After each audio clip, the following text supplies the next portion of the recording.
어머니, 잠깐 병원에 들러서 검진만 받아요. 그 한마디가 지옥의 시작이 될 줄은 아무도 몰랐습니다. 평생을 가족 위해 헌신한 김영순 씨가 아들 부부의 손에 이끌려 도착한 곳은 병원이 아니었습니다. 쇠창살 달린 창문, 잠기는 문, 그리고 차가운 복도. 여기가 병원이 맞아? 모든 게 끝났다고 생각한 순간 손녀 소연의 한 통의 전화가 세상을 뒤집기 시작했습니다. 과연 이 가족에게 무슨 일이 벌어진 걸까요? 영상 보시기 전에 구독과 좋아요 한번 눌러주시면 큰 힘이 됩니다. 새벽 5시 반 서울 외곽 달동네 골목에서 가장 먼저 불이 켜지는 집이 있었습니다. 김영순 씨의 작은 주방에서는 어김없이 국밥 끓는 소리가 구수하게 울려 퍼졌습니다. 알루미늄 냄비에서 김이 모락모락 올라오고 된장 우린 물이 보글보글 끓어오르는 소리가 이른 새벽의 정적을 깨뜨렸습니다. 72세의 영순 씨는 구부정한 허리를 펴며 나무 주걱으로 국을 저었습니다. 손목에는 세월의 흔적이 깊게 패여 있었고 거친 손등에는 화상 자국들이 점점이 박혀 있었습니다. 평생을 이 작은 부엌에서 가족들을 위해 밥을 지어온 흔적들이었죠. 소연아, 일어나라. 학교 가야지. 복도 끝 작은 방을 향해 다정한 목소리로 손녀를 깨웠습니다. 그리밀 마이너스의 19살 소연이는 할머니가 끓여주신 국밥 냄새에 눈을 뜨곤 했습니다. 고등학교 3학년인 소연이에게는 매일 아침 할머니가 차려주시는 따뜻한 아침밥이 하루의 힘이었습니다. 할머니, 또 새벽부터 일어나셨어요? 제가 그냥 대충 차려서 먹어도 되는데. 우리 이쁜 손녀 잘 먹고 다녀야지. 할머니가 살아있는 동안은 따뜻한 밥 계속 차려줄게. 영순 씨는 소연이의 머리를 쓰다듬으며 밥상을 차렸습니다. 김치찌개에 계란 후라이, 멸치볶음까지 정성스럽게 차린 상에는 할머니의 사랑이 가득했습니다. 하지만 요즘 들어 달라진 게 있었습니다. 며느리 미선이의 표정이 점점 차가워졌고 아들 도연이는 말수가 줄었습니다. 마침 식탁에 모여 앉아도 대화는 거의 없었고 미선이는 휴대폰만 들여다봤습니다. 어머니, 요즘 많이 깜빡하시는 것 같아요. 어제도 가습을 켜놓고 깜빡하셨잖아요. 미선이가 찬 목소리로 말했습니다. 영순 씨는 가슴이 철렁했지만 애써 웃음을 지었습니다. 아이고, 나이 들면 그럴 수도 있지. 조심할게. 조심한다고 될 문제가 아니에요. 혹시 모르니까 병원에서 검진 한번 받아보시는 게 어떨까요? 도연이도 고개를 끄덕였습니다. 엄마, 미선이 말이 맞아요. 요즘 치매 검사 같은 것도 잘 나와 있으니까. 영순 씨는 수저를 든 손이 살짝 떨렸습니다. 평생 건강하게 살아온 자신이 갑자기 병원에 가야 한다는 말이 낯설었습니다. 하지만 가족들이 걱정하는 마음을 알기에 거부할 수도 없었죠. 할머니, 괜찮으실 거예요. 그냥 검사만 받아보시는 거잖아요. 소연이가 할머니의 손을 잡으며 위로했습니다. 영순 씨는 손녀의 따뜻한 손을 꼭 잡으며 고개를 끄덕였습니다. 그래, 그럼 검사 한번 받아보자. 그날 저녁 영순 씨는 혼자 방에 앉아 오래된 사진첩을 들춰봤습니다. 젊은 시절 남편과 찍은 사진, 도연이가 어렸을 때, 사진, 소연이가 태어났을 때 사진들이 누렇게 빛발에 있었습니다. 평생을 가족 위에 살아온 세월들이 한 장 한 장 펼쳐졌습니다. 창밖으로는 늦은 밤 골목의 가로등 불빛이 희미하게 들어왔고 어디선가 고양이 우는 소리가 쓸쓸하게 들려왔습니다. 영순 씨는 알 수 없는 불안감에 잠을 이루지 못했습니다. 다음 날 아침 미선이는 언제나보다 밝은 얼굴로 영순 씨를 깨웠습니다. 어머니, 일어나세요. 병원 예약 시간이 10시예요. 영순 씨는 평소 입던 치마 저고리 대신 미선이가 꺼내준 깔끔한 블라우스를 입었습니다. 거울 앞에 서니 낯선 자신의 모습이 어색했지만 가족들이 신경 써주는 마음이 고마웠습니다. 소연아, 할머니 병원 다녀올게. 학교 잘 다녀와. 네, 할머니. 검사 결과 좋게 나올 거예요. 소연이는 할머니의 손을 꼭 잡으며 인사했습니다. 그때는 그것이 집에서의 마지막 인사가 될 줄 아무도 몰랐습니다. 도연이가 운전하는 차에 탄 영순 씨는 조수석에 앉아 창밖을 내다봤습니다.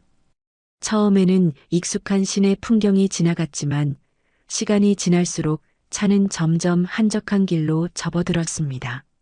높은 아파트들이 사라지고 산길이 나타났을 때 영순 씨는 이상함을 느꼈습니다. 도연아, 병원이 이렇게 먼 곳에 있니? 엄마, 여기 병원이 치매 전문 병원으로 유명해서요. 좀 멀어도 제대로 된 곳에서 검사 받으시는 게 좋잖아요. 미선이가 뒤에서 대답했습니다. 목소리는 여전히 밝았지만 영순 씨는 왠지 모를 불안감이 엄습했습니다. 차창 밖 풍경은 점점 더 황량해졌습니다. 인적 드문 산골 마을을 지나 구불구불한 산길을 한참 달린 끝에 차는 낡은 건물 앞에 멈춰 섰습니다. 그림이 -2 영순 씨가 차에서 내리자마자 눈에 들어온 것은 최신식 병원이 아니었습니다. 페인트가 벗겨진 낡은 간판에는 해맑은 요양원이라는 글씨가 희미하게 적혀 있었습니다. 건물 창문마다 두꺼운 쇠창살이 달려 있었고 입구에는 자동으로 잠기는 철문이 있었습니다. 여기가 병원이 맞니? 영순 씨의 목소리가 떨렸습니다. 도연이는 눈을 피하며 가방을 들었고 미선이는 차가운 미소를 지었습니다. 어머니, 이곳이 병원 겸 요양원이에요. 검진받고 며칠 계시면서 몸조리 하시는 거예요. 며칠이라니? 나는 그런 얘기 못 들었는데? 영순 씨가 당황하며 물었지만 이미 요양원 직원들이 나와서 그녀를 안내했습니다. 간호사복을 입은 정혜숙이 무표정한 얼굴로 다가왔습니다. 어르신, 안녕하세요. 접수 절차를 밟아야 하니까 이쪽으로 오세요. 잠깐, 나는 검진 받으러 온 거야. 입원할 생각 없어. 영순 씨가 발을 버텼지만 이미 철문이 자동으로 닫히고 있었습니다. 그때 미선이의 진짜 얼굴이 드러났습니다. 어머니, 이제 여기서 편히 지내세요. 더는 우리한테 짐이 되지 마시고요. 뭐라고? 짐이라니? 영순 씨는 믿을 수 없다는 표정으로 며느리를 쳐다봤습니다. 평생을 가족 위해 헌신해온 자신이 짐이라는 말을 들을 줄은 꿈에도 몰랐습니다. 엄마, 미선이 말은 그런 뜻이 아니고. 도연이가 말을 흐렸습니다. 하지만 그의 표정에서도 죄책감과 함께 어쩔 수 없다는 체념이 읽혔습니다. 도연아, 네가 정말 엄마를 이런 곳에 버리려고? 엄마, 버리는 게 아니에요. 여기서 전문적인 관리 받으시는 거예요. 철문이 완전히 잠기는 소리가 쿵 하고 울렸습니다. 영순 씨는 그제야 모든 것을 깨달았습니다. 이곳은 병원이 아니라 요양원이었고 자신은 가족들에 의해 이곳에 버려진 것이었습니다. 간호사 정혜숙이 차갑게 말했습니다. 어르신, 외출은 금지되어 있고 가족 면회도 허락 없이는 불가능합니다. 규칙을 잘 지키시면 불편한 일은 없을 거예요.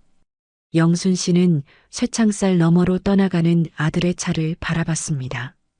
평생 키우고 사랑한 아들이 자신을 버리고 떠나가는 그 순간 영순 씨는 마치 무덤 속에 갇힌 것 같은 공포를 느꼈습니다. 복도에는 희미한 형광등이 깜빡이며 불안정한 빛을 내뿜고 있었고 양쪽 벽에는 낯선 노인들이 의자에 앉아 무표정한 얼굴로 허공을 바라보고 있었습니다. 이게 무슨 일이야?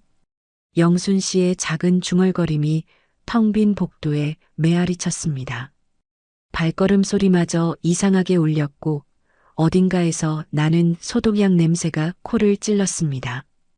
간호사 정혜숙이 영순 씨를 안내했습니다. 사무실이 어르신 방입니다. 식사 시간은 오전 8시, 낮 12시, 저녁 6시예요. 시간 외에는 식당 출입 금지고 방에서 큰 소리 내시면 안 됩니다. 사무실 문을 열자 차가운 공기가 얼굴을 때렸습니다. 작은 방에는 딱딱한 침대 하나와 낡은 책상 그리고 작은 사물함이 전부였습니다. 창문에는 두꺼운 쇠창살이 달려 있어서 밖을 제대로 볼 수조차 없었습니다. 짐은 여기 두시고 저녁 식사 전까지는 방에서 쉬세요. 정혜숙이 문을 닫고 가려는 순간 영순 씨가 다급하게 불렀습니다. 간호사님, 저 여기서 언제까지 있어야 하는 거예요? 검사만 받으면 되는 거 아니에요? 정혜숙이 차가운 표정으로 돌아봤습니다. 어르신, 가족분들이 장기 입원으로 신청하셨어요. 언제 나가실지는 가족분들이 결정하는 거예요. 문이 닫히는 소리가 마치 관 뚜껑이 닫히는 소리 같았습니다. 영순 씨는 침대에 주저앉으며 멍하니 창밖을 바라봤습니다. 쇠창살 사이로 보이는 하늘마저 회색빛으로 흐려져 있었습니다. 내가 뭘 잘못했길래. 목소리가 떨렸습니다. 평생을 가족 위에 살아온 자신이 왜 이런 곳에 갇혀야 하는지 이해할 수 없었습니다. 젊은 시절 남편 없이 혼자 아들을 키우고 며느리를 친딸처럼 대하고 손녀를 정성껏 돌봤는데 이런 보답을 받을 줄은 꿈에도 몰랐습니다. 저녁 식사 시간이 되어 복도로 나왔을 때 영순 씨는 다른 노인들의 모습을 제대로 볼 수 있었습니다. 모두들 생기 없는 얼굴로 천천히 걸어가고 있었고 아무도 서로 눈을 마주치지 않았습니다. 식당에서는 싸구려 도시락 같은 음식이 나왔습니다. 김치는 시큼하게 상해 있었고 밥은 딱딱했습니다. 평생 정성껏 요리해온 영순 씨에게는 먹을 수 없는 음식이었습니다. 식사 후 복도에서 한 할머니가 조심스럽게 다가왔습니다. 70대 중반으로 보이는 박영자 할머니였습니다. 새로 오신 분이시죠? 저는 박영자예요. 안녕하세요. 김영순입니다. 여기 처음이시죠? 어떻게 들어오게 되셨어요? 영순 씨가 자초지종을 얘기하자 영자 할머니의 얼굴이 어두워졌습니다. 아이고, 저하고 똑같네요. 저도 아들이 여행 간다고 해서 따라왔는데 알고 보니 여기였어요. 그럼 언제 나가세요? 영자 할머니가 쓸쓸하게 웃었습니다. 여기 들어온 지 3년째예요. 나간 사람 한 명도 못 봤어요. 영순 씨의 가슴이 철렁 내려앉았습니다. 3년이요? 그럼 가족들은 뭐라고 해요? 처음에는 한 달만 있다가 데려가겠다고 했죠. 그 다음엔 석 달, 1년. 이제는 연락도 안 와요. 영자 할머니의 눈에 눈물이 맺혔습니다. 여기 있는 사람들, 다 저희 같은 사람들이에요. 가족들이 편해지려고 우리를 여기 버린 거예요. 그날 밤 영순 씨는 잠을 이룰 수 없었습니다. 창밖으로 들리는 산바람 소리와 함께 어딘가에서 울음소리가 들려왔습니다. 같은 처지의 노인들이 흘리는 눈물 소리였습니다. 요양원에서의 사흘째 되는 날 영순 씨는 다른 노인들과 조금씩 대화를 나누기 시작했습니다. 모두들 비슷한 이야기를 가지고 있었습니다. 복도 끝 의자에 앉은 할아버지는 70대 후반의 최병수 씨였습니다. 저는 아들이 아버지 모시기 힘드니까 잠깐만 맡겨달라고 해서 왔어요. 벌써 5년째예요. 옆에 앉은 이순자 할머니도 고개를 끄덕였습니다. 저도 딸이 해외여행 가는 동안만 있어달라고 해서 왔는데 그게 4년 전 얘기예요. 딸은 이미 이민 가버렸어요. 이런 이야기들을 들으면서 영순 씨는 점점 절망감에 빠져들었습니다. 하지만 마음 한편으로는 소연이에 대한 그리움이 커졌습니다. 소연이는 분명 나를 찾고 있을 거야. 소연이는 달라. 영자 할머니가 영순 씨 옆에 앉으며 작은 목소리로 말했습니다. 영순 씨, 여기서 살아남으려면 몇 가지 알아둬야 할 게 있어요. 살아남는다고요? 여기 원장하고 간호사들 절대 반항하면 안 돼요. 말 안 들으면 약 주사 맞아서 하루 종일 멍해져요. 그리고 밥도 굶겨요. 영자 할머니의 말에 다른 노인들도 고개를 끄덕였습니다. 모두들 두려움에 떨고 있는 것이 보였습니다. 그리고 전화나 편지 같은 것도 다 검열해요. 가족한테 도움 요청하는 내용 쓰면 안 보내줘요. 영순 씨는 소연이에게 편지라도 써보려고 했던 마음이 무너졌습니다. 그날 오후 영순 씨는 창가에 서서 쇠창살 너머로 보이는 산길을 바라봤습니다.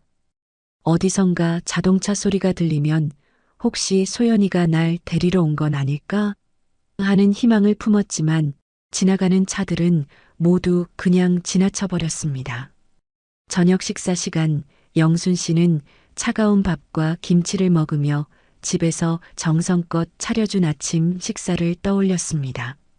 따뜻한 국밥 냄새, 소연이의 웃음소리, 그리고 함께 나누던 정겨운 대화들이 꿈처럼 아득했습니다. 할머니들, 오늘 새로 온 분 계세요? 식당 한편에서 젊은 간병인이 노인들에게 물었습니다. 하지만 대답하는 사람은 아무도 없었습니다. 모두들 고개를 숙이고 조용히 밥만 먹고 있었습니다. 밤이 되자 영순 씨는 침대에 누워 천장을 바라봤습니다. 형광등이 완전히 꺼지지 않아서 방 안이 어둡지도 밝지도 않은 이상한 분위기였습니다. 복도에서는 밤늦게까지 간병인들이 왔다 갔다 하는 발소리가 들렸습니다. 소연아, 할머니가 어디 있는지 알고 있니? 작은 목소리로 혼잣말을 했지만 대답해줄 사람은 아무도 없었습니다.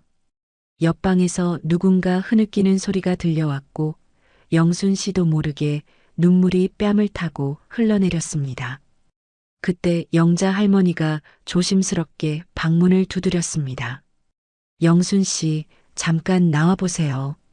복도 구석진 곳에서 영자 할머니가 속삭였습니다. 여기서 너무 절망하시면 안 돼요. 마음까지 죽으면 정말 끝이에요. 하지만 나갈 방법이 있나요? 글쎄요. 지금까지는 없었어요.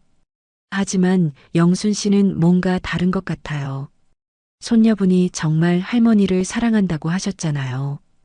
영자 할머니의 말에 영순 씨의 마음에 작은 희망의 불씨가 피어올랐습니다. 그래, 소연이는 달라. 소연이는 분명 날 찾고 있을 거야. 그럼 어떻게 해야 하죠? 일단 여기서 버텨야 해요. 그리고 기회가 오면 밖에 알려야 해요. 우리가 여기 갇혀 있다는 걸. 두 할머니는 깊은 밤까지 작은 목소리로 대화를 나눴습니다. 절망적인 현실 속에서도 포기하지 않겠다는 의지를 다지며 언젠가 올 구원의 손길을 기다리기로 했습니다. 요양원에 온 지 일주일이 지난 어느 오후 영순 씨는 창가에서 평소처럼 쇠창살 너머를 바라보고 있었습니다. 그런데 이번에는 뭔가 달랐습니다. 먼 산길에서 택시 한 대가 요양원 쪽으로 올라오고 있었습니다. 택시가 요양원 입구에 멈춰 서자 영순 씨의 심장이 빠르게 뛰기 시작했습니다. 차에서 내린 사람은 바로 소연이었습니다. 교복 차림의 소연이가 요양원 입구를 바라보며 무언가를 확인하고 있었습니다. 소연아, 소연아. 영순 씨는 쇠창살을 붙들고 있는 힘껏 소리쳤습니다. 하지만 3층에서 아무리 외쳐도 소연이에게는 들리지 않았습니다. 답답한 마음에 창을 두드려 봤지만 두꺼운 유리와 쇠창살 때문에 소리가 제대로 나지 않았습니다. 소연이는 요양원 입구로 걸어가며 큰 목소리로 외쳤습니다. 할머니, 할머니 계세요? 김영순 할머니. 그 순간 간호사 정혜숙과 다른 직원들이 급히 나왔습니다. 학생, 여기서 뭐 하는 거야? 시끄럽게 하지 말고 돌아가. 제 할머니가 여기 계세요. 할머니 만나러 왔어요. 소연이의 목소리가 요양원 전체에 울려 퍼졌습니다. 영순 씨는 창가에서 눈물을 흘리며 손녀의 목소리를 들었습니다. 소연이가 왔다. 소연이가 날 찾아왔어. 면회는 가족 동의 없이 불가능해요. 돌아가세요. 정혜숙이 차갑게 말했지만 소연이는 물러서지 않았습니다. 동의가 뭔 동의요? 제 할머니예요. 왜 만나면 안 되는 거예요? 소연이의 목소리가 점점 커지자 다른 층 창문에서도 노인들이 하나둘씩 고개를 내밀기 시작했습니다. 영순 씨도 창문을 두드리며 필사적으로 신호를 보내려 했습니다. 그만해. 여기는 개인 시설이야. 허가 없이 들어올 수 없어.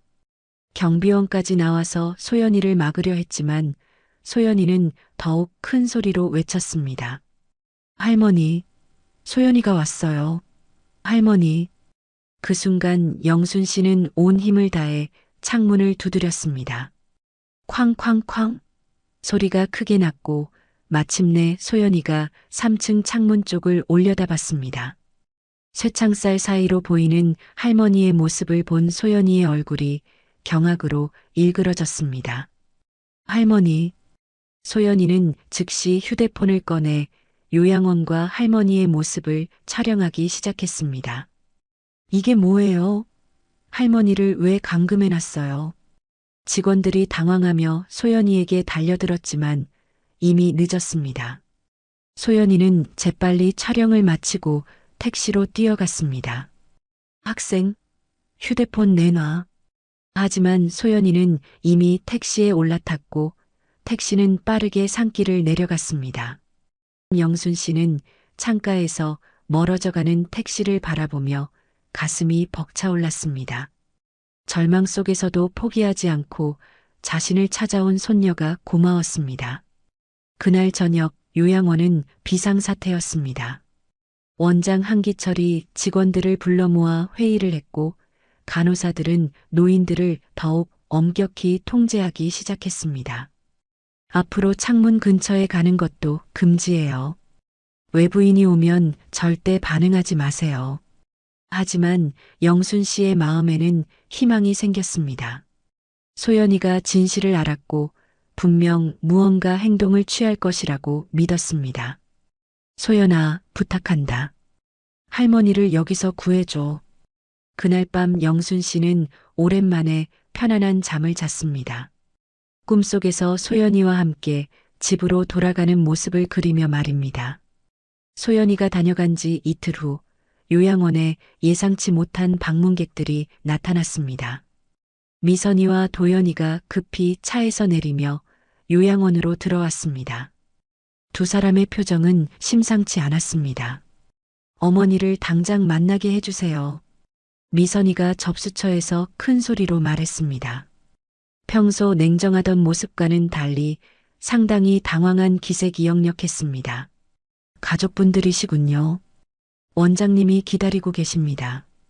한기철 원장이 나와서 어색한 미소를 지으며 말했습니다. 어르신 상태가 많이 좋아지셨어요. 다만 최근에 외부인이 와서 어르신이 조금 흥분하셨는데 그 외부인이 우리 딸이에요. 소연이가 뭘 했는지 말해보세요.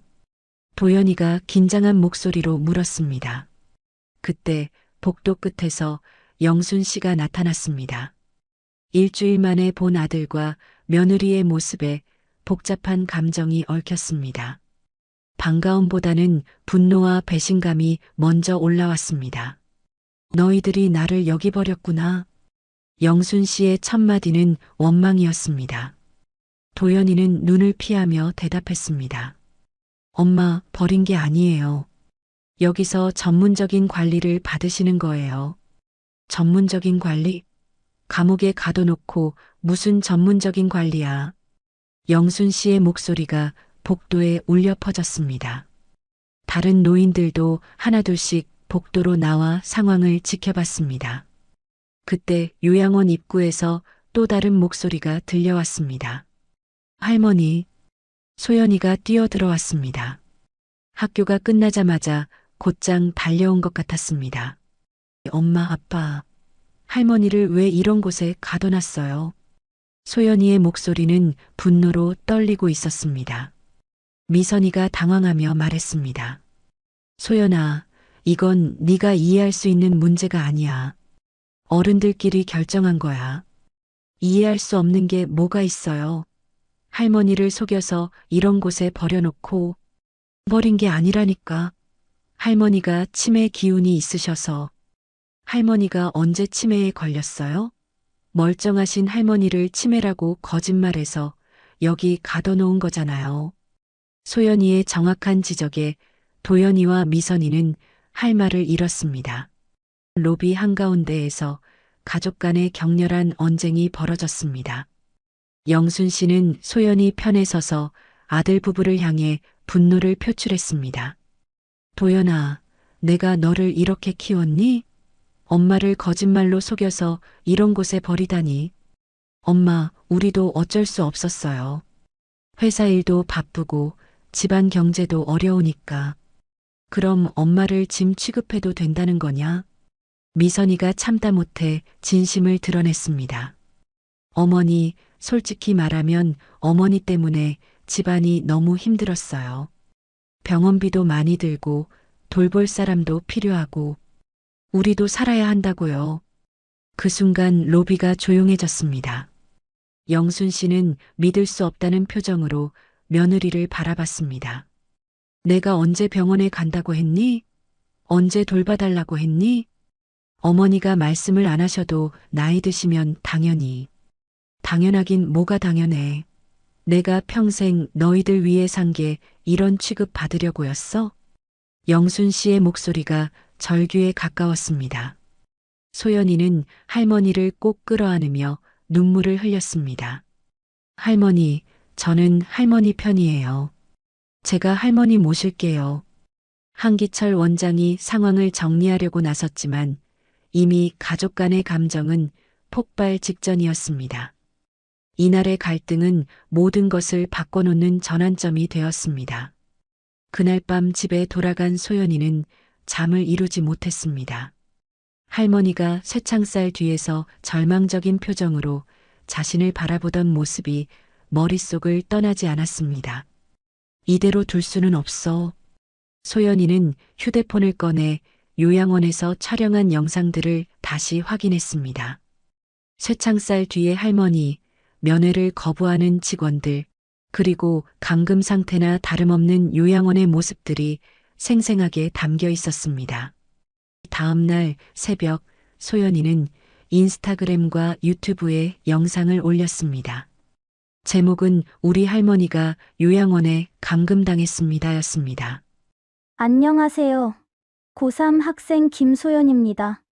저희 할머니가 거짓말에 속아서 요양원에 감금당하고 계십니다. 할머니는 치매도 없으시고 멀쩡하신데 가족들이 병원 검진이라고 속여서 요양원에 버렸어요. 영상에는 소연이의 절절한 호소와 함께 요양원의 실상이 적나라하게 드러나 있었습니다. 할머니는 평생을 가족 위해 헌신하셨는데 이제 짐이 됐다고 버려지신 거예요. 이게 맞나요? 이런 일이 다른 할머니, 할아버지들에게도 일어나고 있어요. 영상은 순식간에 퍼져나갔습니다. 댓글에는 비슷한 경험을 가진 사람들의 증언이 쏟아졌습니다. 우리 할아버지도 비슷한 일 당하셨어요. 요양원 관리 감독이 제대로 안 되고 있어요. 이런 곳들이 너무 많아요.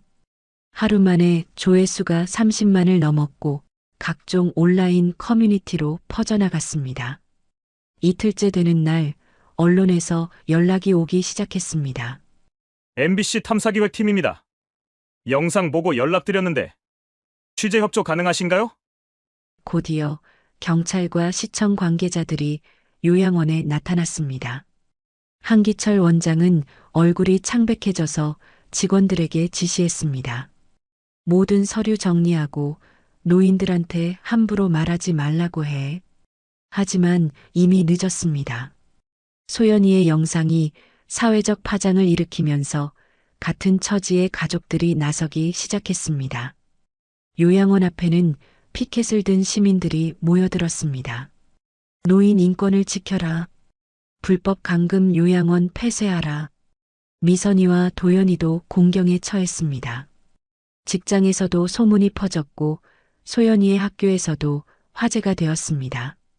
도연 씨, 어머니 일로 힘드시죠? 직장 동료가 걱정스런 목소리로 물었지만 도연이는 대답할 말을 찾을 수 없었습니다. 그날 오후 검찰과 경찰이 합동으로 요양원을 압수수색했습니다. 원장실에서는 불법 운영과 관련된 서류들이 대거 발견되었고 노인들에 대한 부적절한 관리 실태가 드러났습니다. 한기철 원장이 땀을 뻘뻘 흘리며 변명했습니다. 저희는 합법적으로 운영해 왔습니다. 가족들이 동의해서 모신 분들이에요. 동의서에 거짓 내용이 적혀 있고 면회 제한도 불법입니다. 수사관의 차갑고 정확한 지적에 원장은 할 말을 잃었습니다. 영순 씨와 다른 노인들은 이 모든 상황을 지켜보며 믿을 수 없다는 표정이었습니다. 일주일 전까지만 해도 절망적이던 상황이 소연이 한 사람의 용기로 완전히 뒤바뀐 것입니다. 영자 할머니, 우리 정말 나갈 수 있는 건가요? 그런 것 같아요, 영순 씨. 손녀분 덕분에 기적이 일어났어요. 저녁 무렵 소연이가 다시 요양원에 나타났습니다. 이번에는 아무도 막지 않았습니다. 사태의 심각성을 안 직원들은 더 이상 면회를 거부할 수 없었습니다. 할머니, 이제 곧 집에 갈 수 있어요. 소연이의 밝은 목소리에 영순 씨의 눈에서 뜨거운 눈물이 흘러내렸습니다. 일주일 후 해맑은 요양원은 공식적으로 폐쇄되었습니다. 한기철 원장과 간호사 정혜숙은 불법 감금과 노인 학대 혐의로 구속되었고 다른 직원들도 조사를 받게 되었습니다. 요양원 마지막 날 영순 씨는 소연이와 함께 짐을 꾸렸습니다. 가져온 것이라곤 작은 가방 하나뿐이었지만 자유를 되찾는다는 기쁨으로 가슴이 벅찼습니다. 할머니, 이제 정말 끝났어요. 고마워, 소연아. 네가 아니었으면 할머니 여기서 죽을 뻔했어. 영자 할머니를 비롯한 다른 노인들도 각자 가족들의 품으로 돌아갔습니다. 어떤 분들은 진짜로 가족의 품으로, 어떤 분들은 제대로 된 요양시설로 옮겨갔습니다. 영순 씨, 앞으로 잘 지내세요. 손녀분 정말 용감해요. 할머니도 건강하게 지내세요. 서로 작별 인사를 나누는 모습에는 슬픔과 기쁨이 뒤섞여 있었습니다. 영순 씨와 소연이가 요양원을 떠날 때 도연이와 미선이도 나와 있었습니다. 하지만 어색한 침묵만 흘렀을 뿐 대화는 없었습니다. 엄마. 도연이가 입을 열려 했지만 영순 씨는 고개를 돌렸습니다. 이제 됐다. 너희들은 너희 길 가거라. 미선이는 끝까지 자신들의 잘못을 인정하지 않았습니다. 어머니, 우리도 어쩔 수 없었던 상황이었어요. 하지만 영순 씨는 더 이상 상처받고 싶지 않았습니다. 소연아, 가자. 영순 씨와 소연이는 요양원에서 걸어 나와 택시에 올랐습니다. 창밖으로 보이는 산길을 지나면서 영순 씨는 지난 2주간의 악몽 같았던 시간을 떠올렸습니다. 할머니, 이제 어떻게 할까요? 집은 아빠가 정리했을 텐데. 소연이가 걱정스런 목소리로 물었습니다. 영순 씨는 손녀의 손을 꼭 잡으며 말했습니다. 괜찮다. 우리 둘이서 새로 시작하면 돼. 서울에 도착한 후 영순 씨와 소연이는 작은 원룸을 얻었습니다. 소연이가 아르바이트에서 모아둔 돈과 영순 씨의 적은 연금을 합쳐서 간신히 보증금을 마련할 수 있었습니다. 첫날 밤 새 집에서 영순 씨는 오랜만에 정성껏 저녁을 준비했습니다. 작은 가스레인지에서 끓인 된장찌개와 김치볶음, 그리고 따뜻한 밥. 비록 예전 집보다는 작고 초라했지만 자유롭고 따뜻한 저녁 식사였습니다. 할머니, 맛있어요. 소연아, 할머니가 앞으로 더 맛있는 것 해줄게. 소연이의 얼굴에 환한 미소가 피어났습니다. 요양원에 있는 동안 얼마나 걱정이 많았을지 영순 씨는 손녀가 기특하고 미안했습니다. 할머니, 이제는 제가 할머니를 지켜드릴게요. 다신 그런 일 없을 거예요. 그래, 이제 우리 둘이야. 세상에서 제일 소중한 건 가족이구나. 창밖으로는 도시의 불빛들이 반짝이고 있었습니다. 비록 작은 원룸이지만 진정한 사랑이 있는 곳이 진짜 집이라는 것을 두 사람은 알고 있었습니다. 며칠 후 소연이의 영상은 사회에 큰 변화를 가져왔습니다. 요양원 관리 감독이 강화되었고 노인 인권 보호를 위한 새로운 법안들이 논의되기 시작했습니다.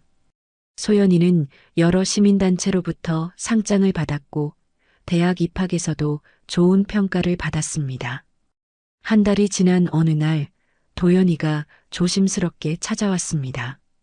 문 앞에서 한참을 망설이다가 초인종을 눌렀습니다. 엄마, 저예요.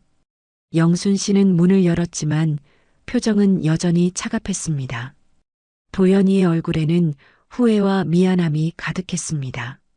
엄마, 죄송해요. 정말 죄송해요. 이제 와서 뭔 소용이냐? 그때는 정말 어떻게 해야 할지 몰랐어요. 회사 일도 힘들고 돈도 부족하고. 하지만 그게 변명이 될 수는 없죠. 도연이의 목소리가 떨렸습니다. 영순 씨는 한숨을 쉬며 문을 열어주었습니다. 들어와라. 작은 원룸에서 어색한 침묵이 흘렀습니다. 소연이가 학교에서 돌아오자 아버지를 보고 복잡한 표정을 지었습니다. 아빠, 소연아, 고맙다. 네가 할머니를 구해줘서. 당연한 거예요. 도연이는 머리를 숙이며 말했습니다. 엄마, 앞으로는 제가 제대로 모실게요. 다시 기회를 주세요. 영순 씨는 아들을 바라보며 복잡한 심경이었습니다.